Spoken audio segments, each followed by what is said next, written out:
എത്രയോ ഉപദേശിച്ചു, എത്രയോ അള്ളാഹിൻ്റെ റസൂലിൻ്റെ ആയാത്തുകളും ഹദീസുകളൊക്കെ ഓനക്ക് പറഞ്ഞു കൊടുത്തു.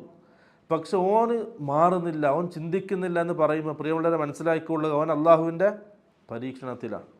കാരണം ഓനിക്ക് പിന്നെ അവൻ്റെ ഹൃദയം കറുത്താൽ പിന്നെ എന്ത് ചെയ്യാൻ പറ്റില്ല, ഹക്കും ബാത്തിലും വേർതിരിച്ചറിയാൻ കഴിയില്ല. ഇതാണ് ശരി, ഇതാണ് തെറ്റ് എന്ന് വേർതിരിച്ച് മനസ്സിലാക്കാൻ ആ ഹൃദയം കൊണ്ട് കഴിയില്ല. എത്ര ഉപദേശിച്ചാലും ആ ഉപദേശം സ്വീകരിക്കാൻ കഴിയില്ല. പിന്നെ അവൻ്റെ കൂട്ടുകാരും അവൻ്റെ ബന്ധുക്കളും അവൻ്റെ അടുപ്പമുള്ള ആൾക്കാരൊക്കെ ആ രീതിയിൽ ആകപ്പെട്ടവരായിരിക്കും. സ്വാഭാവികമായിട്ടും അവൻ എന്ത് ചെയ്യും, പള്ളിയിൽ നിന്നും നല്ല ആൾക്കാരിൽ, നന്മകൾ പറയുന്ന ആൾക്കാരിൽ നിന്നും അവൻ വിദൂരമാവും.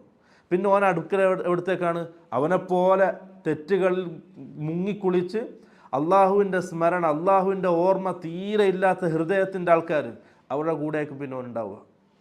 ഓനിക്ക് എത്രയായിട്ട് ആ കൂട്ടത്തിൽ നിന്ന് പുറത്തേക്ക് വരാൻ കഴിയില്ല. അതുകൊണ്ട് പ്രിയമുള്ളവരെ, നമുക്ക് ചുറ്റുപാടൊന്ന് കണ്ടുപിടിച്ചാൽ